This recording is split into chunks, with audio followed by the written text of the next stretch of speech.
Ladies and gents, boys and girls, welcome in and happy Monday. This is Chewing Clock, SEC Unfiltered's bi-weekly SEC football show. I am Chris Phillips. He is Cole the Bear Thompson. We have got a jam-packed show here on this Monday, March the 9th. What's the most important game for every SEC football team this upcoming season? Cole and I will give both our answers and dive into that very question. Also, the season will be successful if series continues today. We're talking what a successful 2026 campaign would look like for the Oklahoma Sooners and the Tennessee Vols. Also, other news and notes to get into, including the NCAA versus Trinidad Chambliss. We've got some spring football updates, some comments coming out of Austin, Texas that are notable. And, of course, as always, guys, we're taking your questions, your comments, everything in between. Really fun show here on this Monday, jam-packed as always. And, of course, guys, we appreciate you all tuning in. Before we get going, make sure you hit that like and subscribe button on YouTube. Check us out where we get your podcasts all across your favorite social media platforms, as well as our website, SECUnfiltered.com. And, as always, we are powered by our friends over at Underdog. Download the Underdog app today. Use promo code SECU to score $75 in bonus entries when you play your first $5. Once again, that is promo code SECU over at Underdog to get $75 in bonus entries today.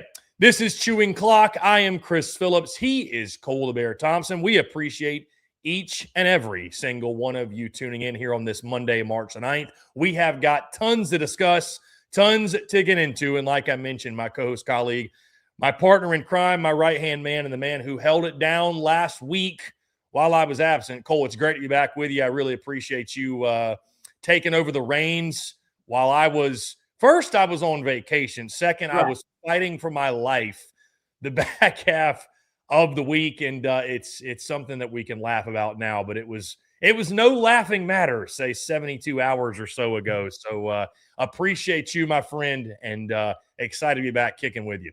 Yeah, I mean, I was very excited to see what life would have been like if you would have been pushing up daisies afterwards doing Chewing Clock alone for the next, 50 years. Would have been fun, but yeah, I'm glad that you're doing well. I think it's great that somehow, some way, I'm shocked that you never learned about altitude sickness at that level because holy crap. It is a scary thing the first time you go through it, dude. I remember, I think I was 16 the first time I went back and got altitude sickness. And I genuinely thought that I was, because initially I thought it was because of, partaking around in some debauchery things. No, I thought I was actually dying for a whole bunch of other reasons. And let's just say 7 trips later, I finally got the hang of it. And I think now that I haven't been back to Colorado in 3 years, it's going to be really fun to see what that's like the first time back there too. Yeah, and I've been to, a mile above sea level, right around 6,000 feet above sea level. Never any issues, but when you're staying at 10,000 feet and then you're going skiing up to 13,000 feet, I learned that is a very different beast. So when I say I was down and out, and I didn't take part in a bunch of shenanigans. I mean, we got there Monday night and we had ourselves a good time. And again, I thought nothing of it. And Tuesday morning, I felt a little worse than I normally would, but wasn't really bad enough to think much more of it. But it just progressively got worse and worse and worse. And by Thursday, I was really, really down and out. So like I mentioned, we are back up and up on the mend.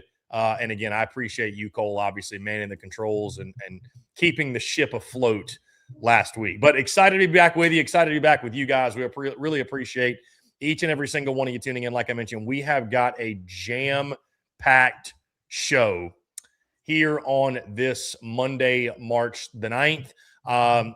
One quick housekeeping item I do want to get into, guys, really quickly. Spring football updates. We're going to do a really fun series. I'm going to have some folks on the show that cover each of these individual teams. They are boots on the ground. I think it'd be a really fun 15, 20-minute update. What are folks seeing from spring practice, et cetera? So, again, that'll be something separate, a little chewing clock extra, if you will. Just stay tuned to that. We're going to get some boots on the ground analysis and quote-unquote inside scoop, if you will, as to how each of these teams look. And that's really obviously always something I know you guys, and I'm excited too, because it gives us an inside look at, hey, what the heck's going on in spring ball, especially if you're a team that doesn't have a spring game for whatever reason. So getting all the information that we can.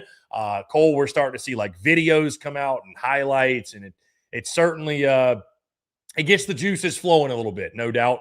I saw our guy Brad Crawford tweet about this morning, and I hope he's wrong, but essentially saying that, media members are posting all these videos, and it's going to make coaches shut down public spring practices with the quickness, even to the media, which coaches have gotten really anal and protective. But I mean, come on, man! Like, what industry secrets are we spoiling by watching a quarterback throw a basic slant to a guy, or a receiver run a route, or God forbid a quarterback throw a ball into a net, or a running back go through drills? What are we expecting? I don't know. I remember the days, Cole. I sound like an old head, sound like a boomer, but I remember the days of like open practices for fans, like when that was a thing. And now that's just no, absolutely not.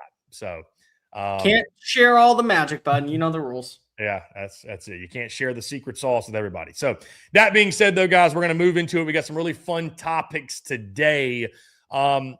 Starting off with, this is one that over the past couple years, we've toyed around with this from the standpoint of we've waited until really, really late in the preseason to discuss this topic. We've done this as a team-by-team segment, but I thought it'd be fun if both Cole and I sat down, gave our most important games for each SEC football team in the 2026 season. So what's the most important game? And the fun thing about this conversation is Cole and I are probably going to have different selections. You guys will probably have opinions on different selections on which game is the one that's maybe it's going to define the season. It's going to set the tone for the season.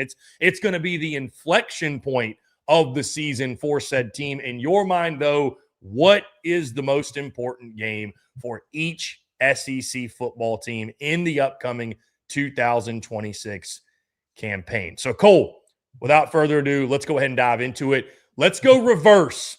Alabama always gets all the love when we go in alphabetical order, starting with A. So let's start with the Vanderbilt Commodores, and we'll go opposite order. We'll end with Alabama, starting with Vandy, and we'll go down the list. So when you look at the 2026 Vanderbilt Commodores, some of their notable games, I'll highlight those, and then, Cole, we can lock in our most important games. But you get going in SEC play at Auburn, at Georgia, back-to-back. Your SEC home opener, of course, is the Ole Miss Rebels.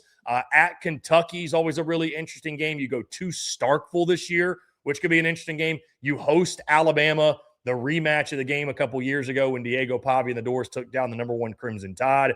You go to the Swamp late in the season. Of course, you got the rivalry showdown against Tennessee, and you have NC State in non-conference play at home early in the season, week 3 to be exact, which could be a fun one. In your mind, Cole, most important game? I'll actually ask you this before we get going. When you define most important game in your mind for a team, where does your mind go? Because, again, I think there's a couple different ways you can determine or define what the quote-unquote most important game is, per se. It depends. I think it really is based off of what are your early expectations going on into the year. And when you throw that in, it kind of makes it a little bit easier. One could be a measuring stick. One could be this is the one to where we kind of figure out who you are. One could simply be, hey, you're going to suck. And this is probably the one game that you can actually win a conference matchup with. So it really just depends on where you are as a program. But for Vanderbilt, I actually look at that game on October 10th against Ole Miss. And I say that because it's a good measuring stick. Jared Curtis, by that point, would have faced off against NC State, Delaware, Austin Peay, Georgia, and Auburn, and 2 road games in SEC environments. If you split that, the Auburn and Georgia series, you lose to Georgia, but you beat Auburn, this is going to be pretty much the fork in the road of where you are as a program. You can either be viewed as a legit contender, once again underneath Clark Lee, with a bunch of newcomers coming on in, that may end up being the surprise 9-3, 10-2 roster that we're accustomed to see. Or it could end up being a game where you get your teeth knocked in and maybe you struggle against Auburn and you even lose to Auburn and now you're 0-3. And we start to realize Vanderbilt may end up being a team that we constantly are paying attention to in the future, but this is one of those years where they are actually going to be doing a little bit of a rebuild. Got the quarterback, got a good foundation in place, got the coach, but this is not the season where you can put all your chips in the basket saying, hey, Commodore Country, we are running our way to the college football playoff. Like First Bank Stadium is going to be popping in November with an opportunity for us to get another double-digit win campaign. it just feels like that this is a good measuring stick game to see where Vanderbilt's going to be in year one post Diego Pavia. I like the pick, Cole. I'm going to go the game middle, really right at smack dab middle of the season, week number 8.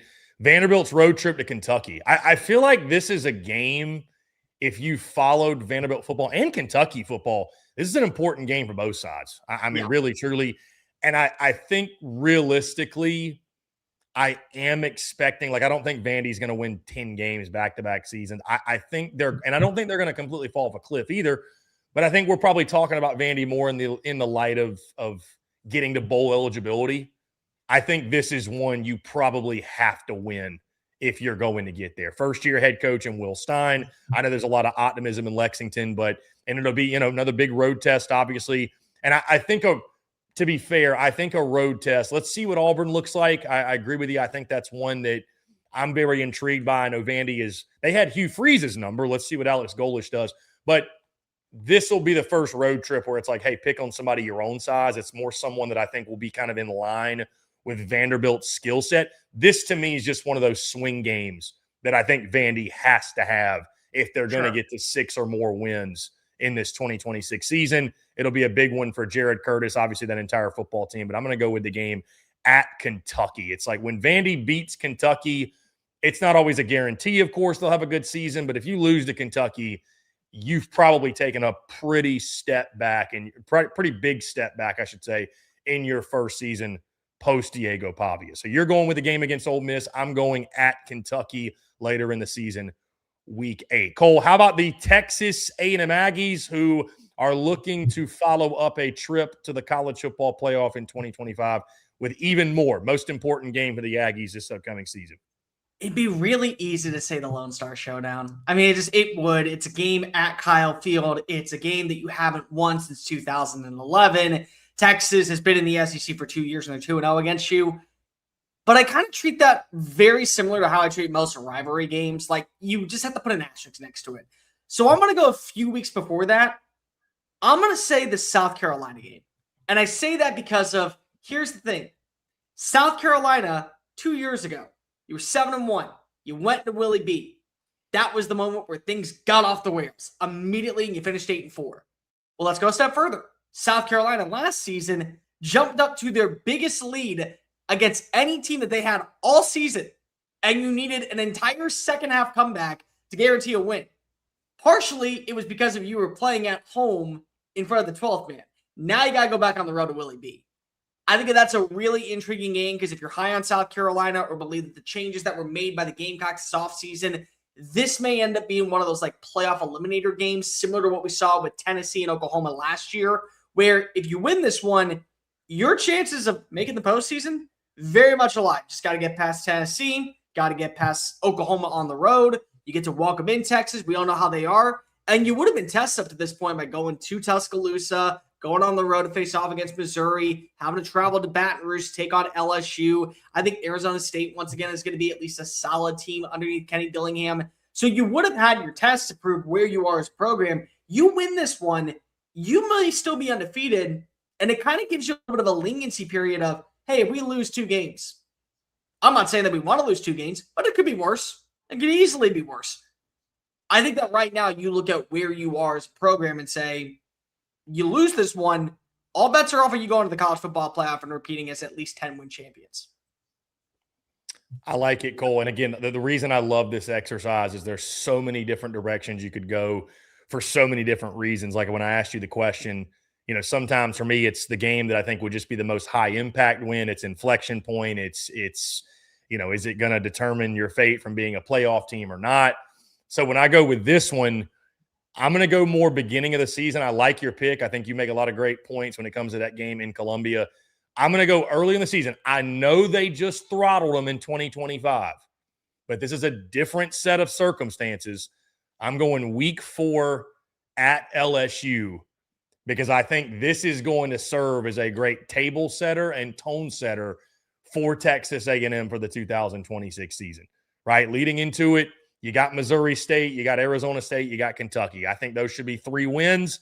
I don't think you should have much problem in any of the 3 games. Who knows? But I think you should be 3-0 going into the game at Baton Rouge, especially if LSU, which we'll get into them obviously here in just a moment, but especially if LSU gets off to a hot start, they beat Clemson, they beat Louisiana Tech, and they win that week 3 game at Ole Miss, which is very doable, I think. They could absolutely start 3-0. That is going to be a huge game from the standpoint of who's got the fast track on making the college football playoff. Because I think we're going to be in a year where 9-3 very well could and probably should get you in. I think this is going to be kind of that separator. Who's on the fast track to the playoff, A&M or LSU? And we know about this rivalry. These two sides absolutely loathe each other. Again, I know what happened last year, but as you know, Cole, I mean, it's 41 new players on the – maybe more. It's probably more. I think it's just 41 new portal guys on the roster. It's a brand new coaching staff. What happened last year in Baton Rouge really means nothing for this game. So I think the road trip to LSU with the hostile environment, the emotions, the energy, I think it is the table setter for really both sides, but certainly the Aggies for the 2026 season. So let's move to the Texas Longhorns. Cole, again, of course, they're looking to bounce back and get back to the college football playoff. Most important game for Texas. A couple of highlights. Early season test against Ohio State in this season. Of course, as always, you've got the Red River Shootout. This is a schedule, Cole, that beefs up from their first 2 years in the SEC at Tennessee, at LSU, most notably on the road. And, oh, by the way, you get Florida and Ole Miss at home back-to-back weekends. And, of course, that game to close out the season at Texas A&M. So a lot of quality choices on this schedule for the Horns. Where are you going when it comes to the most important game for Texas? Again, take out the Cotton Bowl because of, again, it's a matchup of all matchups. As much as I think that Tennessee is a really intriguing game, because I do. First time ever going to Neyland. There's another first for you in the SEC. You got to go down to Death Valley on a Saturday night. That, my friends, is going to be a really intriguing game simply because of it's two offensive geniuses in Steve Sarkisian and Lane Kiffin with two quarterbacks, or at least two personnel groups that you think are going to be better acclimated. They're two teams that had similar faults last year in a lot of ways. Couldn't run the football to save their bleeping life and relied too heavily on their defense to bail them out of trouble. So what changes in this game? And what's it going to be like for Texas going into an environment like Death Valley on a Saturday night? Because I can tell you right now, this is going to be one of those games that does not get the 2:30 treatment. It is going to be an 8 o'clock guaranteed game of the week matchup, college game day there, atmosphere at an all-time high because of it's Texas and it's LSU. And think about this, Chris, go a step further. This may be a playoff elimination game for either side because they may each have 2 losses, and 9-3 does not guarantee your spot in the postseason. Or it may end up being a preview for what we get later on down in Atlanta if LSU meets all the standard.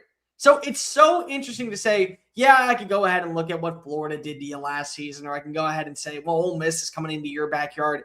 But you got to go into Death Valley.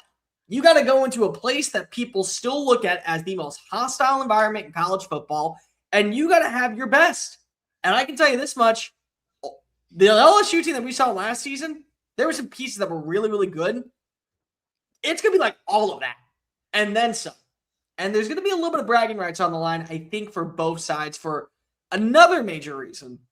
I don't know if you remember this, Chris. There's a guy by the name of Lane Kiffin and a guy by the name of Steve Sarkisian that both are offensive-minded dudes that worked underneath Nick Saban and both won a national title. And both would let it be able to say, shout out to the other one, I'm the better play caller. My team was the better version of it. So there's always going to be that little bit of animosity between these two, even though it's more so Lane and Kirby as the favorite stepchildren of Nick Saban. You got there with the redheaded stepchild that was Steve Sarkisian taking on over as the offense coordinator. I like the pick, Cole. I'm going to go a little bit earlier in the season. I will tell you this. You actually talked me out of the Red River Shootout. I think you make a good point. It's almost like, hear me out if this sounds crazy, that game matters so much that it doesn't matter. Yes. From the standpoint of that game is such a one-game sample size that it really doesn't dictate anything that happens in the other 11 games, which is so weird. And I kind of witnessed that firsthand last year. Obviously, you and I both did, where it's like, that game just stands alone. I don't know. It doesn't determine success or even failure for the rest of the season. It's just a one game war, and you move on after that. So I'm not going to go with that one. I'm going to go a few weeks prior. I think the game at Tennessee is massive. I do. I mean, obviously for the battle of the UTs and all the hype and hoopla that be going in that game, but that game kind of sits, Cole. I don't know if it's at the exact spot on the schedule, but it kind of reminds me of where the Florida game sat last year, where, you've got Ohio State early. That one's massive. I don't think it'd be crazy to say that's the most important game for, setting the tone and getting off the start you want and kind of proclaiming to the nation that we are one of the teams to beat, if not the team to beat, because Texas is going to be very, very highly ranked going into the season, as we know. But that Tennessee game, I think it's one of those games where if you beat Ohio State, it's a big deal from establishing the tone of where you are. But beating a team like Tennessee the way you should beat them in their backyard, at least in your mind, I think is very important. Kind of like that Florida game last year. It was like Texas should have won that game. Texas was, at least we felt like, was the more talented team. That's when we really got the first indications of the issues. We really were like, oh man, this is, it's forgivable to go into Columbus and lose and not look great first game of the season, whatever. It'd be forgivable. I know it's at home, but it'd be forgivable to lose a hard-fought game to Ohio State in week 2, albeit at home. It would suck, but it'd be forgivable. You can't go into Knoxville and lose that game. And especially the offense, if they don't look good, things can get really ugly really, really fast. So I think from a tone setting perspective, I think again, just because of what happened last year, I think winning that game, obviously the pride on the line and the whole UT thing, but that game in Knoxville, one of the most, I'm trying to think, Texas has been to Georgia, to be fair, but Cole, correct me if I'm wrong, I think this will be the most hostile environment to date that they will have played in the SEC. I'm trying to think. Point, yes. At that point, to that date, yes. I think that will be the most hostile environment they face in the conference. Of course, Texas has been to hostile environments before, but I'm just saying it's a unique test, no doubt. So I'm going to go the game at Tennessee for a number of different reasons, but just gives me that feeling of the Florida game last year. And you think about what the Florida game cost Texas a season ago. You can't have that happen again. Cole, speaking of the Tennessee Vols, let's go to Tennessee. Most important game for the Tennessee Volunteers. Interesting non-conference showdown early in their season, Cole, at Georgia Tech in week number 2. SEC opener, like we just mentioned, is the Texas Longhorns. Most notably, they get Alabama at home yet again. At South Carolina's on the schedule this year, at A&M. LSU comes to Knoxville, and then at Vandy to close out the season. A really fun, interesting slate in 2026. Your most important game for the Vols and Josh Heupel, which I know you and I both feel like this is a pretty big year for him. I think you just said it. It's a Texas game. Texas game for a lot of reasons. Let's start off with the fact that, number one, this is going to be a good litmus test to see where you are as a program in the SEC. It's Jim Knowles' defense with a couple games underneath his belt. It's a young quarterback in either Faison Brandon or George McIntyre having to go up against Steve Sarkisian. And it's also a game to where you're going to figure out pretty quickly, here's where we kind of fall. If we can beat Texas, I'm not saying we're a college football playoff bound team, but we certainly can think that 9-3 is possible. We certainly expect an 8-4 season at the bare minimum. But then number two, I think this is a big game because of its bragging rights. You can call yourself UT if you win this game. You do. Listen, Tennessee came before Texas. I will die on that. I already know those rules are just set in stone. But Texas has been winning more recently than UT. So, you know what? They get to go by UT. And as somebody that lives in the state of Texas, I call it Tennessee. I don't call it the real UT. You want to go ahead and guarantee that you're called the real UT from here on out in the SEC. They come into your backyard, Neyland Stadium. They have to run through and see you go diving on forward through the flying T. They get to feel that environment of what it is like on Rocky Top on a Saturday. Brother, you go ahead and put BTA on that one, you are easily going to be known as the team that gets to go ahead and call itself UT moving forward. So for a lot of reasons, just in general, figuring out who you are as a program, and also just go ahead and call yourself UT for the long haul. I won't spend a lot of time. It's pretty simple. Texas. You got to go ahead and beat them. Cole, I think they're actually for the Tennessee Volunteers, I think there's a correct answer here. And you're not to say yours is wrong, because I think yours falls in the group of teams, I would say, that falls under the correct answer. Because what does Tennessee need this season more than anything? They need a signature win.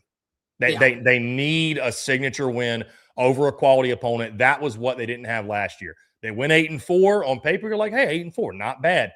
It was a very empty feeling 8-4. They didn't beat anyone who finished over 500, right? So you need a signature win. So I do agree with you. Like, I think the cluster of teams of Texas, Alabama, A&M, and LSU, it's, especially obviously that, assuming that all those live up to their hype and their billing, but those are the most likely of like getting that signature win.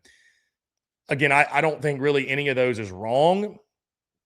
I'm going to go with the game late in the season. I almost went Alabama because of the rivalry, but I'm going to go late in the season, the game against LSU in Knoxville. Yeah. The Lane Kiffin factor has to play in here. There's still a lot of Tennessee folks that are not very fond of Lane Kiffin because what happened years ago when he was on Rocky Top. And here's the issue, Cole. Josh Heupel's in his, sixth season, right? Sixth season in Knoxville. I don't care how much LSU revamped their roster and how much money they've spent, and I don't give a damn about any of that. You can't let a first-year head coach, especially when that head coach is Lane Kiffin, walk into your backyard and beat you on your home field when you are 6 years into the Josh Heupel experience. You just can't do it, Cole.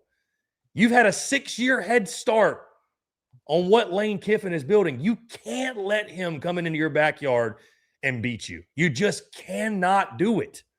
I think it'll send a really bad signal to Tennessee fans if that is to take place. I think that one will sting a lot more than any other loss on this schedule. Cole, this might also be your last-ditch effort to get that signature win if you haven't beaten one of Texas, Alabama, and at A&M. And certainly none of those are gimmies. This might be your last real chance to get that signature win in the 2026 season. So I think the game against LSU is massive. I think a lot of it has to do, let's be honest, with who is on the sideline for the Bayou Bengals. And I think just from the standpoint of where you are as a program and where they are, you certainly feel like you should be light years ahead of them if they come in and beat you. I think that's a really, really bad sign, and that's going to raise a major red flag for Tennessee fans everywhere, especially, again, if you have not been able to score a signature W against any of the other teams that I mentioned. So big game, a lot of big games on this Tennessee schedule, though. A fun slate, especially in Knoxville for the Vols this season. All right, Cole, let's go to South Carolina. The Gamecocks looking to bounce back in a big way after going 4-8 in 2025. Most notably, they opened conference play against Mississippi State at home. At Alabama is their conference road opener. The Gamecocks, because of the schedule reshuffling, Cole, they've got some old SEC East foes back on the slate. They go down to the Swamp to play the Florida Gators. You get Tennessee at Williams-Brice Stadium. You've got Georgia back on the schedule. I'm sure that everybody in Columbia is looking forward to that. You, of course, close out the season at Clemson. There's some other big-time matchups mixed in. Texas A&M, you talked about earlier, Cole. When it comes to the Gamecocks, this is another head coach. Massive year for Shane Beamer and that coaching staff. New OC, Kendall Briles. Most important game for South Carolina this season. Yeah, there's a lot I can go with here. Like, there's a lot. I can go with the cheap route and just say Kentucky because that might be your only guaranteed win at SEC. I could do that, but I'm not going to go that way. I'm going to go to the game right after the bye week, October 24th, Willie B, Tennessee. Because I don't know what to make of Tennessee right now. I like what they have. I think they could be a really interesting team this year. They may end up being the most disappointing team for all we know, but they could be really interesting too. We're not sure what the balls really are right now. Here's what I can tell you. You turn your head after that game. You're going to win. You're very excited. You're like, yes, we got a victory over somebody in conference play. Shane Beamer's got us in the right direction. And it's one of two things coming your way. You can look at it as, we're going to use this momentum to go ahead and beat up on everybody on our schedule. Or you look at it and go, oh, dear God, we have at Oklahoma and then Texas A&M, college football playoff team, at Arkansas, which, again, that may be a trap game for all we know, Georgia, and then we close up the year against Clemson. Shane, you want to pack your bags now, or do you want to wait until the end of the season? Because if you lose Tennessee and everything starts going downhill, we know what the reality is. We know what to expect. This is a team that's going to have a veteran quarterback that returns a stellar defensive end, that has a premier wide receiver when he's on point making plays, try to upgrade its offensive line, and maybe very well did, and did everything possible to fix its offensive personnel. This is the game to where it's basically, dude, if you can't beat Tennessee in your backyard in a night atmosphere with what you returned, we don't need to go ahead and hold out hope for what's going to come over the next month. We know where this is going to go. We're making plans on moving on without you at the season's end. So you better make sure you get this win. That's the way I view it. Cole, I like the pick, and I that's one that I'm really excited is back on the schedule. Those games against those two teams are always wacky, to say the very least. I agree with you. I think there's a number of different directions you can go here, Cole, because there's a part of me that wants to go earlier in the season because listen, if South Carolina loses either to Mississippi State or Kentucky,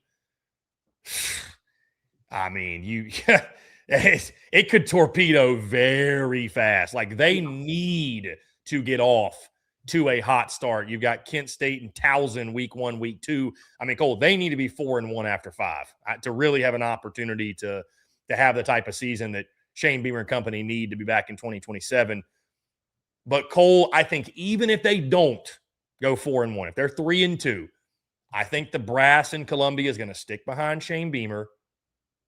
I'm going to go at Clemson. I've told you before, and I've told many others, people really underappreciate, for those outside of the Palmetto State, how much goodwill beating Clemson gives you as the head coach at the University of South Carolina, and how much goodwill it gives you as the head coach at Clemson too. That's how important that rivalry is to those two fan bases. And I've already seen the chatter on social media, Cole.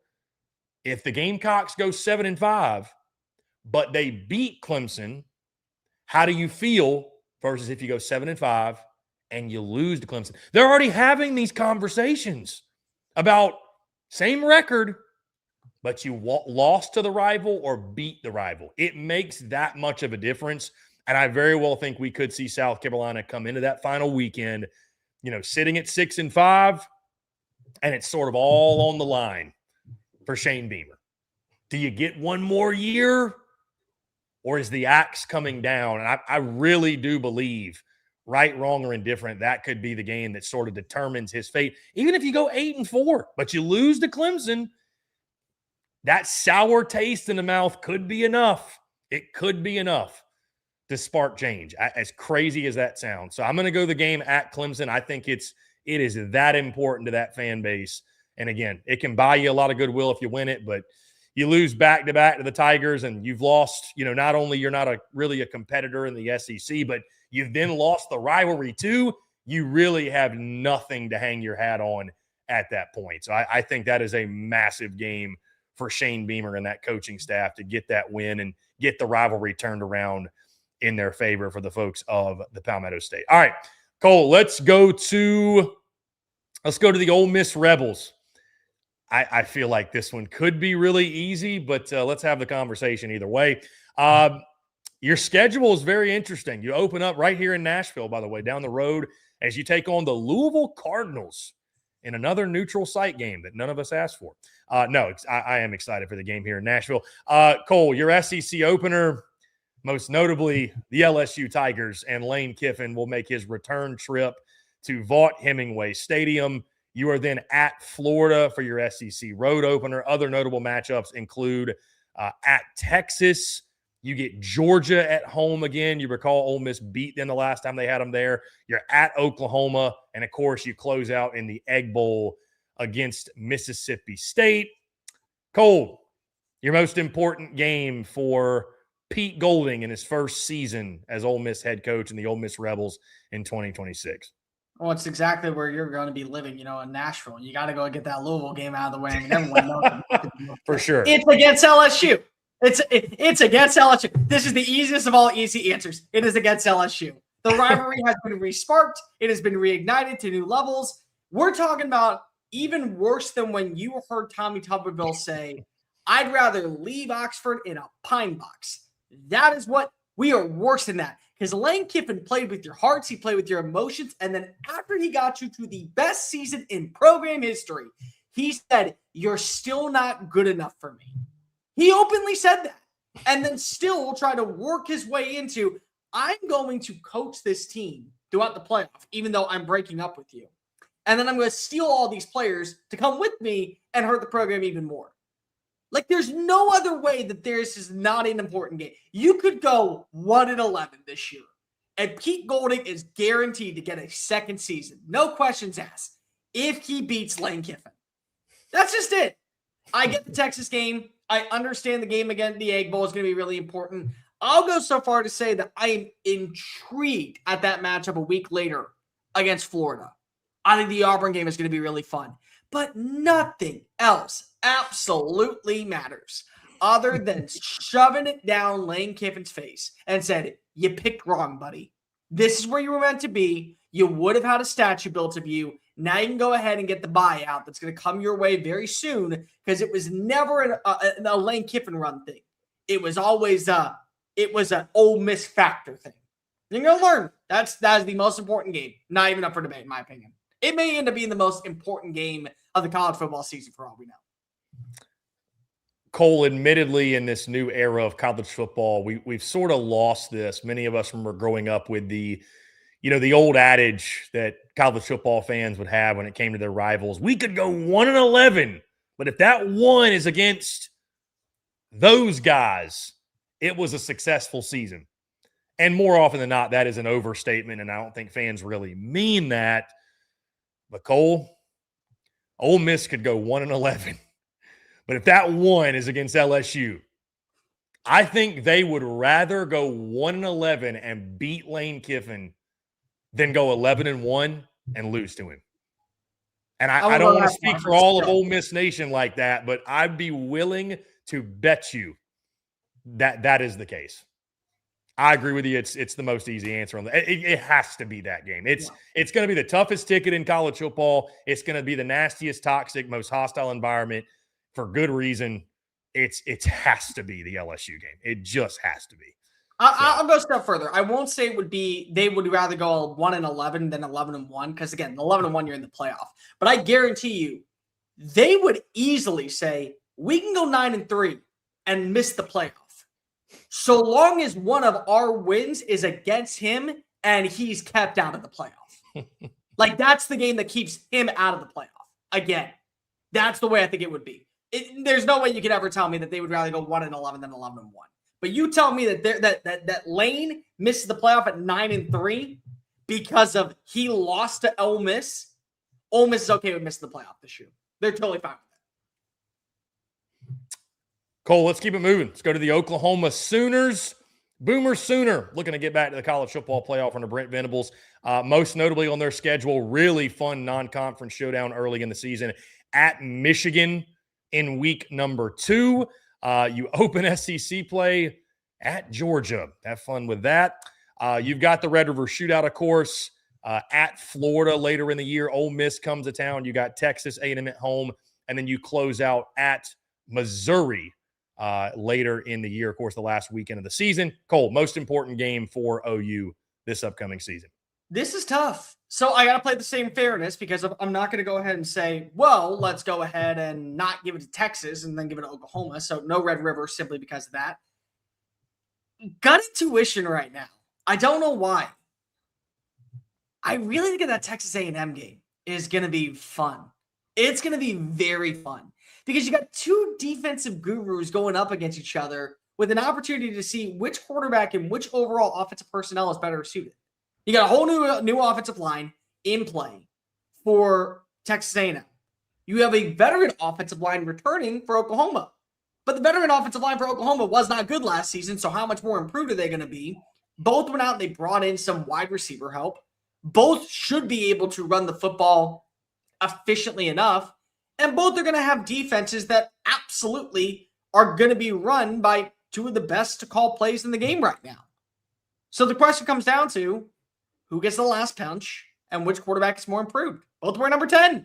So is it going to be Marcel Reed slinging it around the field and making it look easy in Gaylord Stadium in Memorial?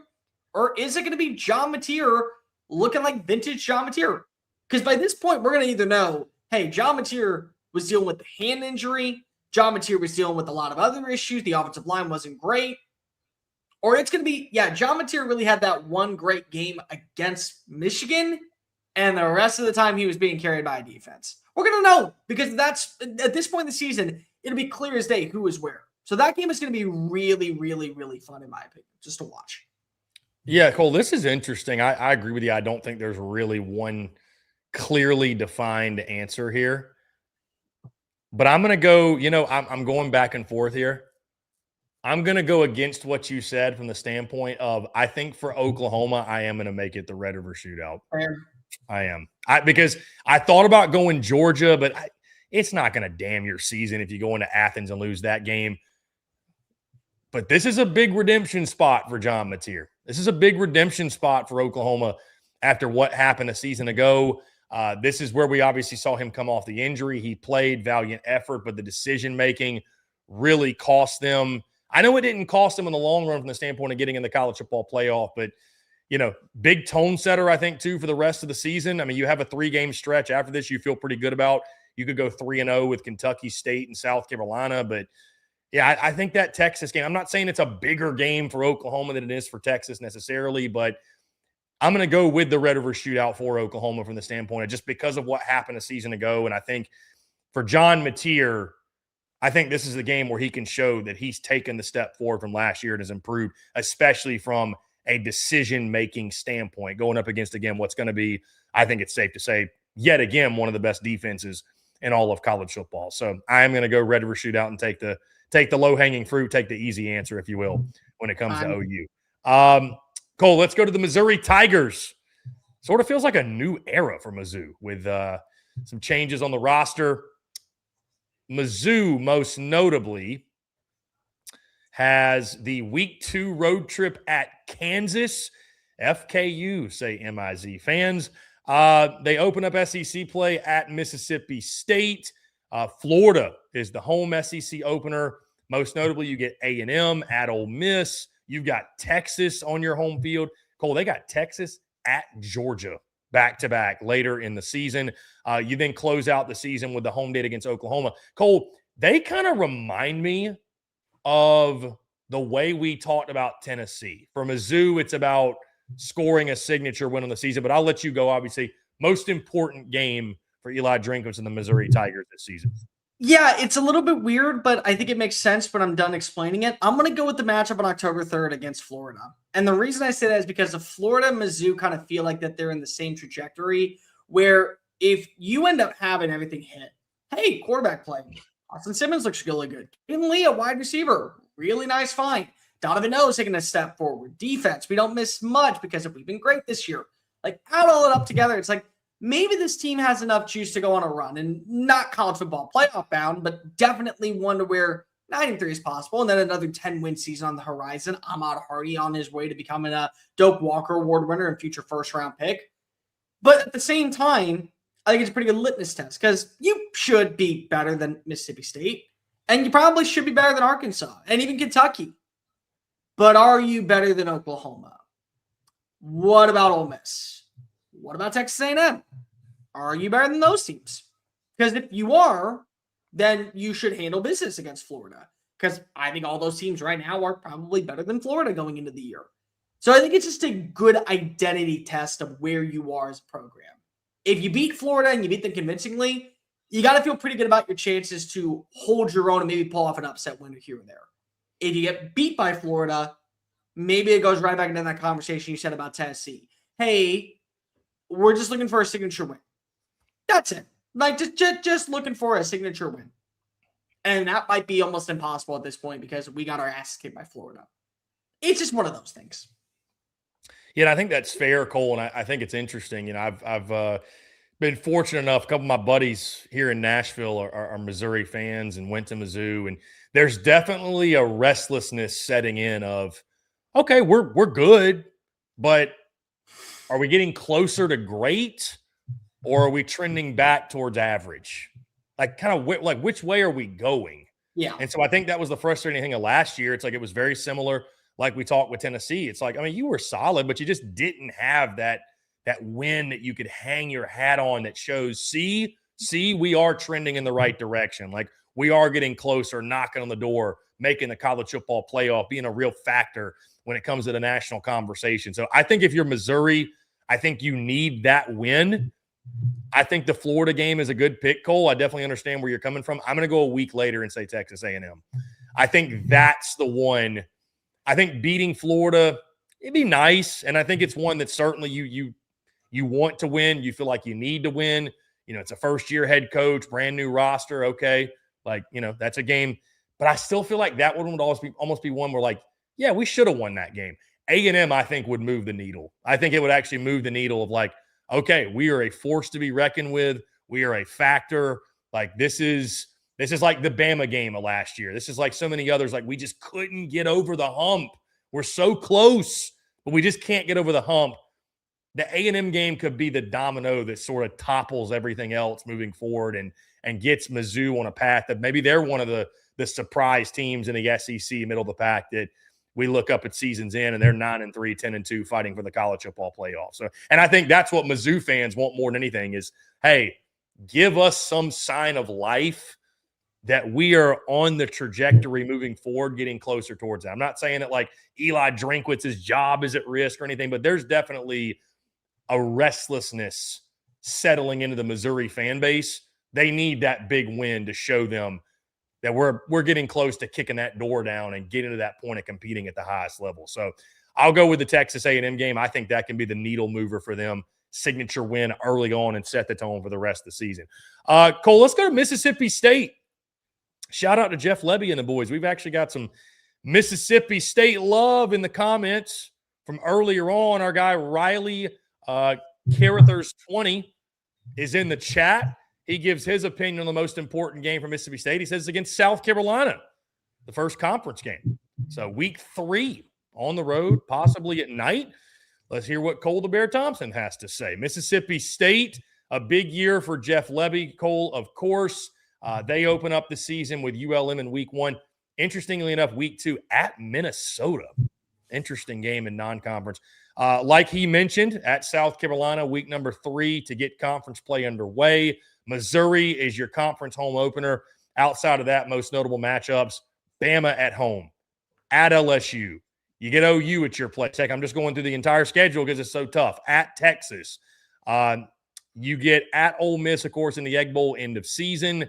Cole, it is a challenging, daunting schedule yet again, but as you and I have talked, and we know this firsthand, expectations have been risen in Starkville. It is time to, for lack of a better way of putting it, shit or get off the pot for Jeff Lebby. Most important game for Hail State this season. I get the appreciation for the South Carolina game. What I will say is that could be a matchup in a place that is, in my opinion, one of the biggest cathedral of chaoses, not named Mississippi State. So it's hard for me to go with that one. I'm going to go bold. I'm going to go week before. I'm going to go up to Huntington Bank in Minneapolis. And I'm going to say the Minnesota game. And I'm going to say the Minnesota game for one reason. The SEC has gotten so big for its britches in the past, talking mad smack about how they're better than the Big Ten. Top and bottom, they're better than the Big Ten. Oh, our worst team on a bad day could still beat one of your middle-of-the-pack teams. Okay, so that's one of the middle-of-the-pack teams in the Big Ten. This is one of your low-tier teams in the SEC. Let's see it. They got a good quarterback in Drake Lindsey. You got a good quarterback in Kamaro Taylor. If you can go play on the road in Minneapolis, which, by the way, if that's a night game in September, it's not going to be cool, like frigid temperatures, but it's going to be one of the colder games on the schedule, I think, this year for Mississippi State. You win there, it's really hard to kind of pick and choose where you are. I mean, I was looking at it that way. I personally just think that if you're going to be able to guarantee that you can get 6 wins, one of the wins has to come in a non-conference game. It's what kind of got you that 5-7 marker last year by beating Arizona State. Gonna have to do that here and probably do the exact same thing with the Golden Gophers. Plus, wouldn't it just be nice to go ahead and say, shut the hell up, Big Ten? Like, technically, we still own your ass. Like, yeah, you win with the big boys, but you're dime a dozen 8-4 teams to constantly praise yourself on, pat yourself on the back. Good job, little buddy. That lost to a 5-7 team in the SEC. Wouldn't that just be nice? That's as much Minnesota Golden Gopher talk you're probably ever going to get on this show until the fall when we inevitably preview and predict that game. That'll be fun. I will say, Cole, I'll give you this. I agree with you from the standpoint, if you lose to Minnesota, it's over. It's over. Jeff Levy's tenure is over. I don't know how you'd bounce back from that one. This one's tough, Cole, because I'm sitting here counting the games of like, how do we get to 6 wins? How do we get to 6 wins if we're Mississippi State? And I think the goal for them, 7-5 or better. Like I think they're ready to. Hey, it's time to get it moving. I don't think it's good enough to win just 1 SEC game, or maybe even 2 isn't good enough, right? I mean, that's not going to get you to 6. You got ULM, Minnesota, Tennessee Tech in non-con. Let's say you win all 3. You need 3 more to get to bowl eligibility and 4 more to get to 7. Most likely wins that I see on the schedule, that South Carolina game, Vandy, and Auburn, and that would put you at 6. I mean, do you dare throw Mizzou in Starkville potentially as a 7th? I mean, I don't feel good about throwing Bama. I don't feel good about LSU, Oklahoma, Texas, the road trip to Ole Miss. I mean, maybe the road trip to Ole Miss is a weird one with Pete Golding. I still don't feel good about it. So, Cole, I am going to go the game at South Carolina. I think that is one of your most winnable SEC games. And I think from a tone-setting perspective and an early feel-good perspective, I think that one's really, really big. And I think the way you look, too, even if you don't win, you've got to make that a down-to-the-wire contest where at least you're showing – like, hey, we're bringing it this year in SEC play. Like, this is going to be a team that wins a couple of games in the conference. But I'll be honest, maybe we're past the point where being close is good enough. So I think that South Carolina game, Cole, I think we could sit here and have a debate. We could have a separate show on what's Mississippi State's most winnable SEC game. Yeah. Is it South Carolina, or is it Vandy, or is it Auburn? I don't know. Because I think Auburn and Vandy could be much better than South Carolina. I don't know. I don't know right now. That week 3 game at Carolina is a really, really big one. And it's a big one for both sides, by the way, I will say. I think it's a really big one for both teams.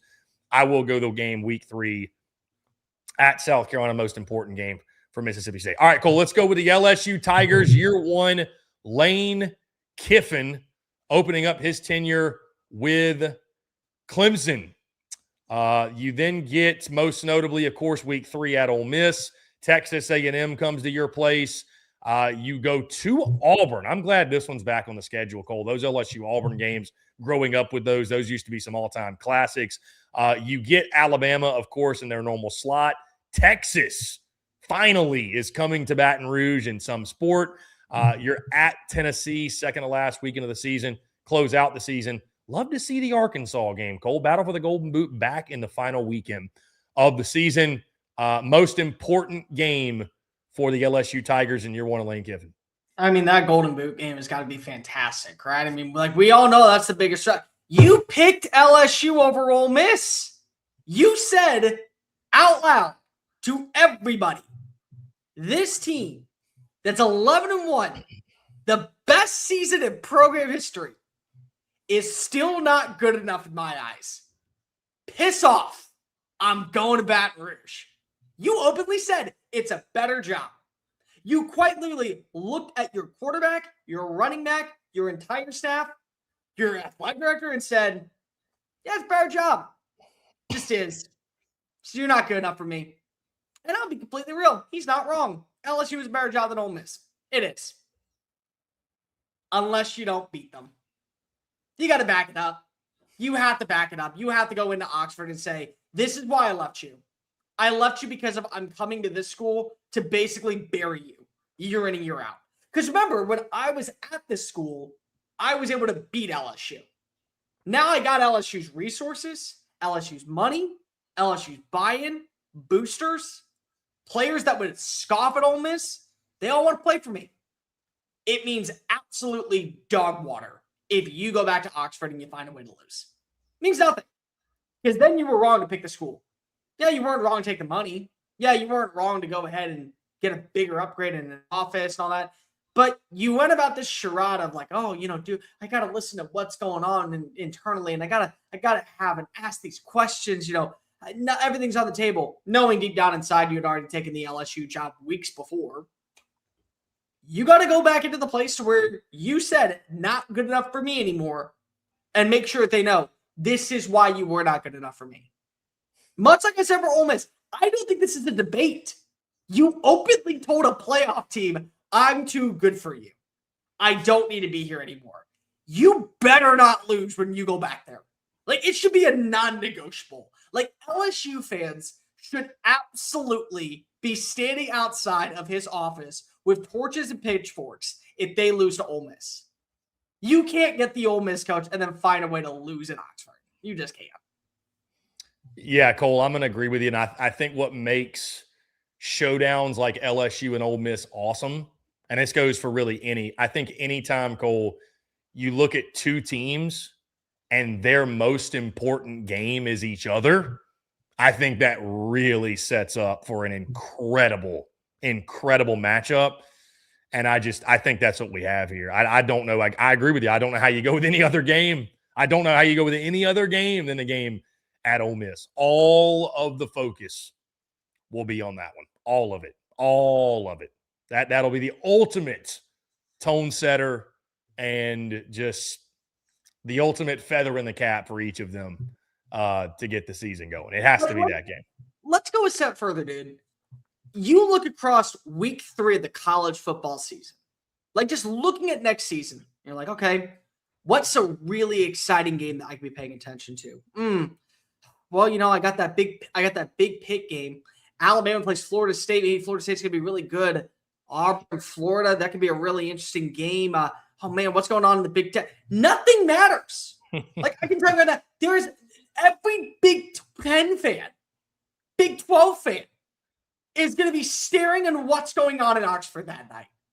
Because it may be the biggest game of the year because of what led to this moment. Like, there's no other game that has more implications, I think, on just nonsensical bragging rights and straight tomfoolery than what we're going to get in Oxford on Saturday. It's the biggest game for all of the petty-ass reasons that we love college football for. That's what it is. The most no-brainer college game day stop of all time. The most no-brainer, like, if there's an argument right now of, oh, well, let's just see what they look like after what. Shut up. Like, Ole Miss LSU could get freaking murdered by Clemson by 40. And the right answer still is you're going down to Oxford. That's just it. There's no other way to put it. Yeah, the easy answer, LSU at Ole Miss, most important game of the Tigers. Cole, let's keep it moving. Let's go to Kentucky. Kentucky Wildcats, year 1 of Will Stein. Most notably on their schedule, they open up SEC play week 2. Welcome to the SEC, Will Stein. You get the Alabama Crimson Tide coming to your place. They then go the next weekend to Texas A&M. Outside of that, Cole, LSU comes to Lexington. You're at Oklahoma, at Tennessee. You get Florida at your place, and, of course, you close out the season with arch rival Louisville. Most important game for the Kentucky Wildcats in year 1 of Will Stein. I'm going to take the Vanderbilt game. I think that'll be a pretty good indication of where you are as a program and where Vanderbilt is. You brought in a lot of good young players and guys that I think fit Will Stein's offense. this will be one of those matchups of how quickly has my culture developed to where going up against a team that is somewhat rebuilding, we can take a little bit of advantage of them. It's in our backyard. I got a quarterback that has proven experience of working in a pro style offense. I got a bunch of players that are just looking to hit their stride at the right location. Add it all together, I should feel pretty confident where my team is. I should feel like this is one of those games. So when I look back, maybe within a span of 3 months after the season, this is where we realize we're building something promising here. It should be that one, easily, in my opinion. Cole, I'm actually going to agree with you here. I also think it's the Vanderbilt game. And again, for Vandy, I also had the game at Kentucky as their most important game. So, yeah, I think this is a big one. I think from a tone setter perspective, but also, like you just mentioned, from a perspective of just where are you as a program, I think this is the most fair test of where you are in year one of Will Stein, how far you have to go, or maybe how far ahead of schedule you are at this point with a brand new roster. But I agree with you, right smack dab in the middle of the season. I think that game against Vandy will tell you a lot and just kind of give you a real assessment of, hey, this is where we are in year one of me building this program from the ground up. Cole, let's keep it moving. Let's go to the Georgia Bulldogs. UGA looking to, it's a little bit of a national title drought in Athens. The fans are going a little bit restless, but back-to-back SEC champions, of course. Kirby Smart and Georgia return to the field. They ease into the season with a couple non-conference games, Cole. Get the season or the conference play started at Arkansas week 3. The SEC home opener is against Oklahoma. Most notably after that, obviously at Alabama in week number 6 is going to be the one that moves the needle for most. You do get Auburn coming into your place. You've got the game against Florida in the world's largest outdoor cocktail party, which, by the way, will be played in Atlanta, unfortunately, this season. You were at Ole Miss, which, of course, was a very interesting game a couple years ago, at South Carolina, which is added to the schedule. You haven't been there in a couple years. And then you get the game against Georgia Tech to close out the season, that game taking place in Athens. Cole, your thoughts on the Dogs, their most important game this upcoming season? 19 years ago was the last time that you beat Alabama in Alabama. It's the exact same thing that I said about LSU. It's the same feeling. It's until proven otherwise the game of all games in the SEC. It is the pinnacle. It is the premier. It is the standard of what I believe SEC football is. Alabama still is going to be a good team. Georgia still is going to be a good team. These are going to be two teams that end up probably fighting for not just a spot in Atlanta, but a spot at number 1 in the SEC. I don't have my doubts on Alabama. I don't have my doubts on Florida. On Georgia. You shouldn't. Until otherwise, when these two meet up, this is the game that you circle as what is going to be probably the best game of the SEC regular season. We get a caveat this year because of Lane Kiffin's going to Oxford for the first time since leaving them hot and dry after going 11-1. So that probably is going to have a lot more animosity. But if you take that game out, 99.99999% of the time, it's this game. So there's your answer. It's Georgia versus Alabama. Cole, back-to-back teams and back-to-back selections we're going to agree on because I do agree. Don't overthink this one. It's the game at Alabama. It's just, if you've ever been to a Georgia-Alabama game, I'm very grateful to say I've been to the last 2. It's different. It hits different. It's a battle of 2 giants. It is a battle for supremacy in the SEC. It is this game in Tuscaloosa, and I think even with Georgia's big win over Alabama in the SEC title in Atlanta, beating Alabama in the regular season is still top priority for Kirby Smart and the Dogs, especially doing it in Tuscaloosa. So give me the game at Bryant-Denny Stadium. One of the best games, heck, you could argue still the best game of the SEC season on a year-in, year-out basis, this season being no different. At Alabama, most important game for Georgia this season. All right, let's go to the Florida Gators, Cole. Most notably on their schedule, by the way, year 1 of new head coach John Summerall. You open SEC play at Auburn at Jordan-Hare Stadium. SEC home opener comes against the Ole Miss Rebels. You're at Mizzou. You're at Texas. You get Georgia in the world's largest outdoor cocktail party, like we mentioned. You get Oklahoma at your place in the swamp. And then finally, you close out the season at Florida State. Cole, Florida's most important game, John Summerall and company, first season down in Gainesville. There's a lot of ways you can go with this one. Like there are. Maybe I'm a little bit crazy here, and I'm okay with it. But I look at that Oklahoma game. And I look at the Oklahoma game because if this feels like that one matchup that's eerily similar to Texas. Like, I'm not saying that would be the game that keeps that keeps Oklahoma out of the playoff. Maybe that's a game that makes them go 8-4. But like to win that game, big matchup against a team that you view as a legit threat to go on maybe even a national championship run. To get that win at home, I think it will speak incredible volumes of what John Summerall is building at that point. The Auburn game was pretty close to me because that might be the fork in the road of how good of a team you actually are. But I think to be able to beat a team that is probably going to be ranked somewhere in the top 20, a team that probably still has an opportunity to go to the college football playoff. And maybe that's a game that gets you over your win total internally of what you thought you were supposed to be in year one. That feels like one of those matchups that where if things just go according to plan and you put together a game plan that is really well intuitive and filled with a bunch of trap moments that can catch John Mateer slipping, it's a win that you're going to be talking about as the moment where John Summerall kind of shifted the attitude of what is Florida football for the better. I like the pick, Cole, and I agree with you. This was interesting because you can go a number of different directions here. I'm going back and forth between two right now. I'm going to go with the home opener against Ole Miss. I almost went with the game at Auburn, but I think protecting the swamp is really, really important. And I think the Oklahoma game is another, great example of that. But I think protecting the swamp is just like, I don't think you'll have a very long career as the Florida head coach if you're not winning in Gainesville. You have to win your home games. It's one of the most intimidating atmospheres in all of college football when it's at its best. You could argue it is the most intimidating atmosphere. Losing at Auburn won't sit well either.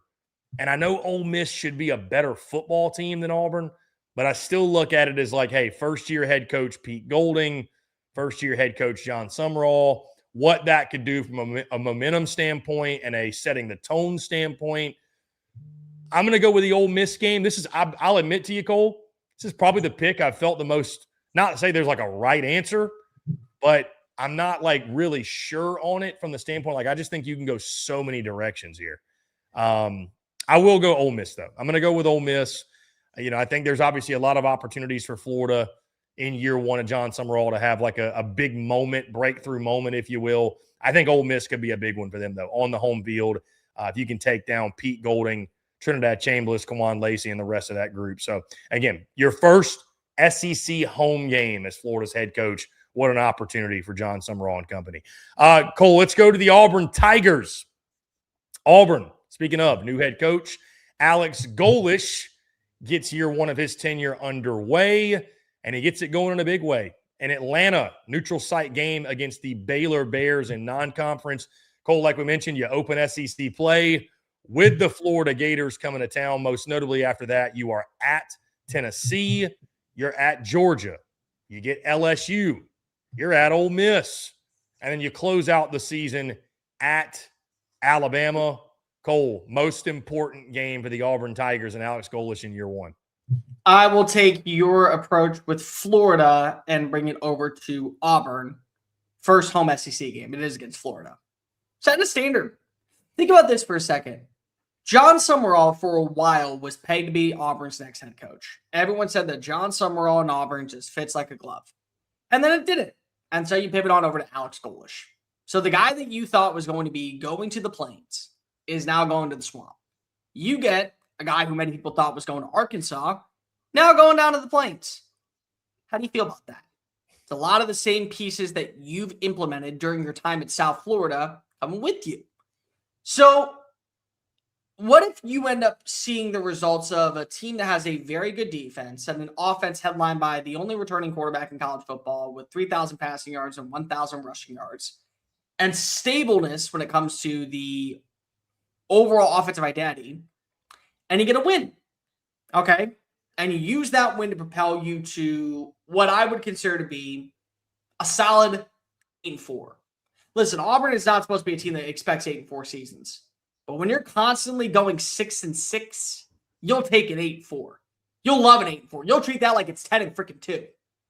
I think to guarantee that that happens, you're going to have to beat Florida. So even for that to become a realm of possibility, beating the Gators in your backyard, setting a tone for the upcoming season, it makes a little bit of sense to me. I think if you win this game, it's a lot like Mizzou when you're faced off against Florida. Kind of all bets are off.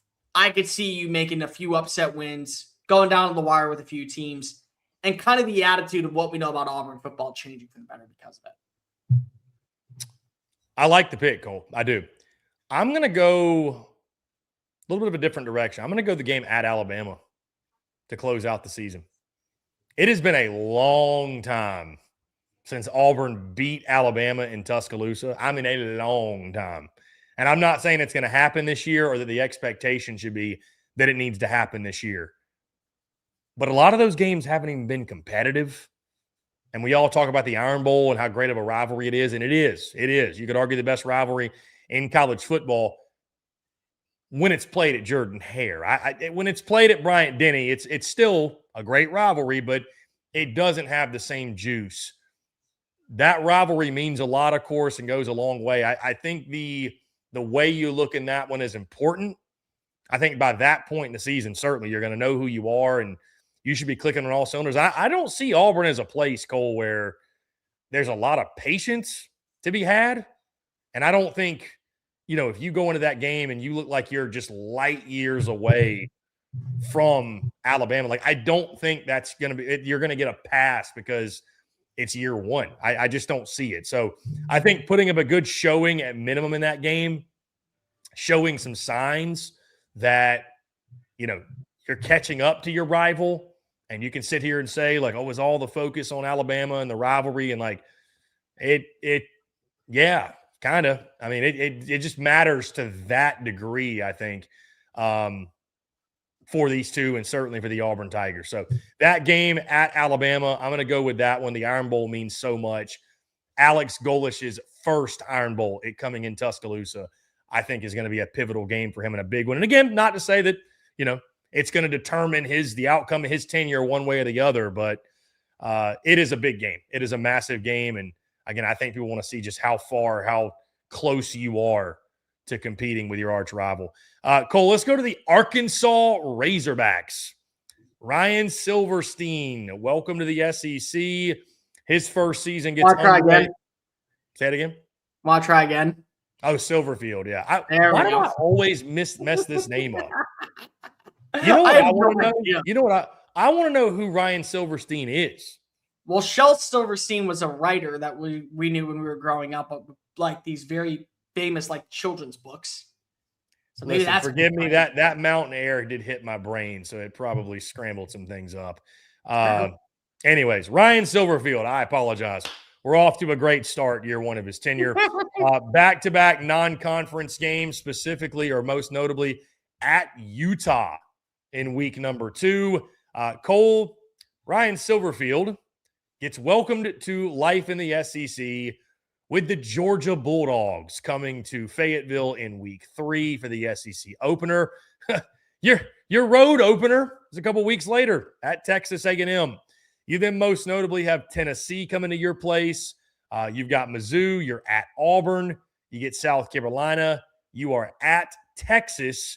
And then you get LSU at home in the Battle of the Golden Boot to close out the season. Cole, most important game, year one of Ryan Silverfield and the Arkansas Razorbacks. If there's one game that you have an opportunity to win against a quality opponent, it's Utah. And I say that because of Utah is a Big 12 team, and that is me being very down on the Big 12. Now, let me explain. Let me go a step further. I respect the Big 12, and I respect Utah a lot. But it's going to be the first major game for Morgan Scaley, who is taking on over for a legend in Kyle Whittingham, with a new offensive coordinator and a new defensive staff in play. Because he is the defense coordinator that was elevated. Yes, you still have Devon Dampier, but you do have some questions about what changes, very similar to how we would talk about Ole Miss changing on over to Pete Golding. So it's like, I'm not saying that you're going to win that game. And I'm not saying that I think that a mighty Big 12 team is going to lose to potentially the worst roster in the SEC. But if there is one game where I can say, besides Tulsa and North Alabama, this is the one. You should be able to at least make this one interesting.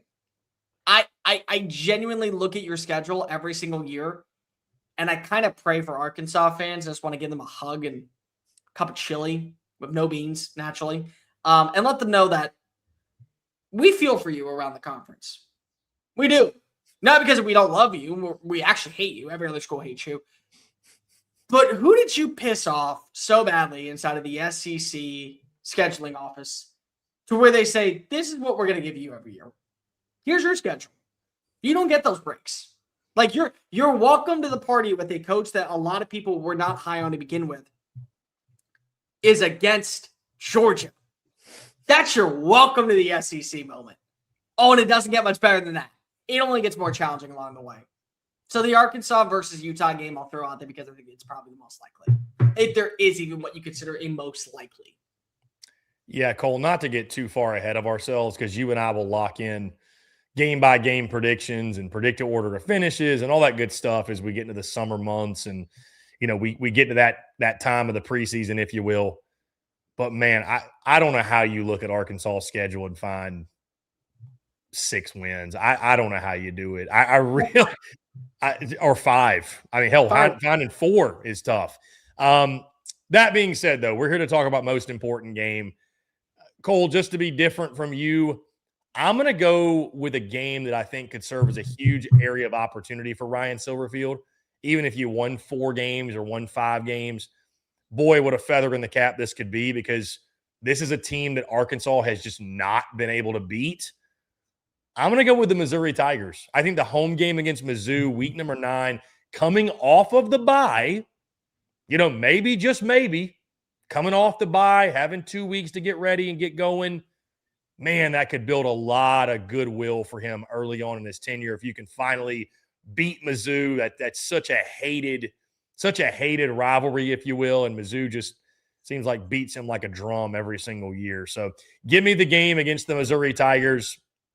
I think most important game for Arkansas. But, yeah, you're right, Cole. I mean, heck, I think you could look at one of those non-conference games and say those are the most important because those might be the only games you win. So, yeah, interesting season upcoming for Arkansas, no doubt. And finally, Cole, last but certainly not least, the most important game for the Alabama Crimson Tide, most notably, Cole, on their schedule. They open SEC play at Kentucky. The following week, the Florida State Seminoles come to Tuscaloosa. Who can forget what happened a season ago? The SEC home opener comes against South Carolina. After that, Cole, notably, you have the Georgia game in week number 6. You're at Tennessee in week 7. A&M at home in week 8. That game, of course, at LSU is a staple. And then you close out the season against the Auburn Tigers at Bryant-Denny Stadium. Cole, most important game for Kalen DeBoer and the Alabama Crimson Tide this season. Same story as it is with LSU versus Ole Miss. When this game is played, it's the most important game until it's not anymore. And that is easily Alabama, Georgia. You are the standard of the SEC until you're not. Texas has an opportunity to take on over. LSU has an opportunity to take on over. I certainly think that Oklahoma has gotten its ducks in a row to be able to make a big run. Texas A&M has the money. But until further notice, it is Alabama, it is Georgia. When these two go to war, it usually is for not just bragging rights, but who is the top dog in the conference. And usually you're not playing once, you're played twice because you meet up down in Atlanta at the end of the year. You constantly been able to beat Kirby Smart with or without Nick Saban when you play at Bryant-Denny Stadium. Better yet, you've constantly been able to beat Kirby Smart with or without Nick Saban during the regular season. So here we are once again, Kalen DeBoer, new quarterback that you handpicked, whether it be Austin Mack or Keelan Russell, new offensive line, which, man, being a blessing in disguise, solid run game, and a defense that still is a solid unit top to bottom. Going up against a team that feels like this is once again a year where they should be viewed as a national title contender. I don't need to spend much time on this. When these two are going to do battle, it is going to end with this being a talked about game. It's Alabama, Georgia until it's not. Yeah, Cole, what's interesting with Alabama is like I was looking for what's that inexcusable loss that they can't have that they've had in those first two seasons. And I mean, there really isn't like a game that lines up where it's like, where I think it's going to happen. Now, granted, I didn't think losing to Florida State week 1 last year was going to happen, and it did. So it very well, I guess, could take place at some point. But Cole, I agree with you. I think it's got to be the Georgia game. That is, you know, I think when Alabama stops beating Georgia consistently, I think that's when Alabama fans are really going to be concerned and really start to worry. I mean, listen, if you're losing like at Mississippi State or at Kentucky, or you lose to FSU again, we've already lost the plot. Like the rest of it like doesn't even matter. So to make one of those the most important game, I think it'd almost be disrespectful to what Alabama is and the standard of Alabama. That's not your most important game. Like, come on, you're Alabama. It is the game against Georgia, the battle of behemoths, the battle of titans, the battle for supremacy in the SEC. Because like you said, Cole, until we see otherwise, you know, Texas is going to raise their hand. LSU with Lane Kiffin's going to raise their hand. Oklahoma might raise their hand. It's still Georgia and Alabama at the top of this league. And that is a game, again, for both sides. When they square off, it's always the most important game. It always is. So I agree with you. I think Georgia, most important game for the Alabama Crimson Tide this season. And with that wraps it up. Most important games for each SEC football team in 2026. Guys, we'd love to hear your thoughts, your reactions to our list. Do you agree? Do you disagree? What's the most important game for your school and your opinion in the upcoming season? Guys, we got more to get into. Before we do, though, Cole, really quickly want to tell them about our friends over at Edmunds. Want to say thanks to Edmunds for sponsoring the show. Guys, selling your car can feel harder than watching your team get knocked out of the playoffs. Trust me, we know Edmunds has the tools you need to make buying or selling your car easier with their online car appraisal tool. You can see how much your car is worth and even get instant offers for your car. It's free and it takes as little as 2 minutes. Guys, listen, when you're car shopping or when you're thinking about car shopping, it's important who you're using. If you're using a trusted car shopping site like Edmunds, again, when you're doing your research, you want to know how much your car is worth, how much you're going to be spending, how much your trade-in value is, what have you. You want to be prepared when you go to the dealership, when you go to the table, what have you.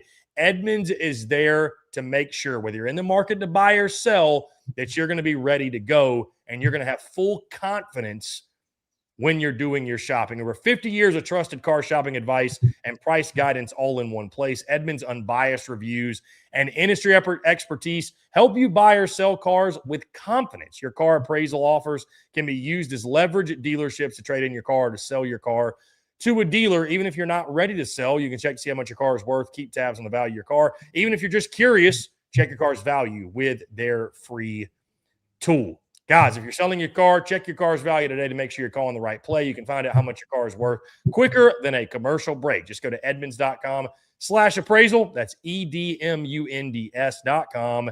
Edmunds, we drive it like it is. Cole, I know we had on the docket today to get in the season will be successful if series. I say to you, let's push that back to Wednesday so that we don't have a 2.5 hour long show today. So if that's cool with you, we'll push that back. I was saying I gotta get going because I have freaking free agency stuff.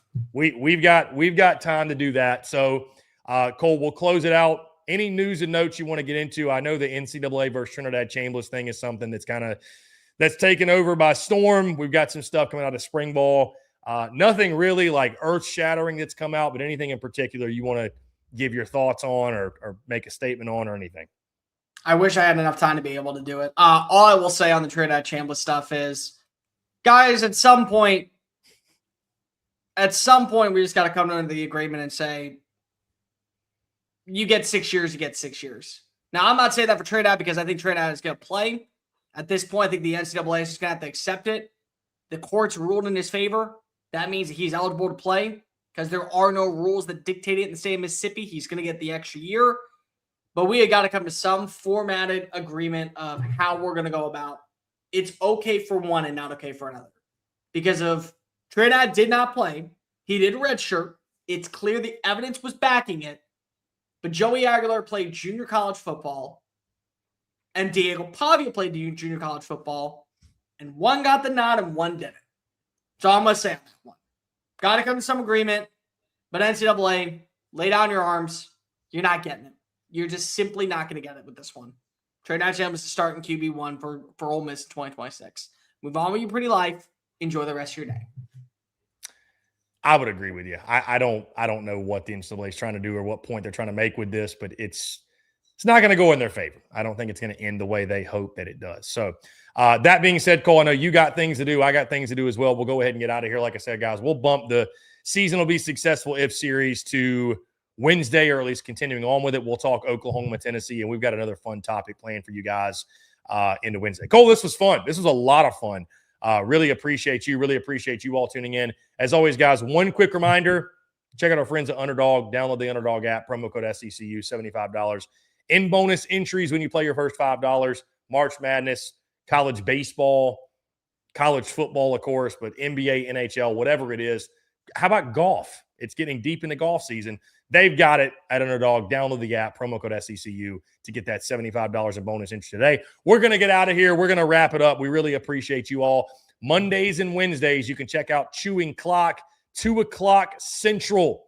And I'm back in the fold and excited to be back with you, Mr. Cole the Bear Thompson. So, again, guys, as always, make sure you like, subscribe, hit that notification bell. Check us out where we get your podcasts all across your favorite social media platforms, as well as our website, SECUnfiltered.com. Follow him at Mr. Cole Thompson. Follow me at CPhilly19. And in the meantime, for Cole Thompson, I'm Chris Phillips. Enjoy the rest of your Monday, and we'll talk to you all on Wednesday. Appreciate you all. Have a good one. Cheers.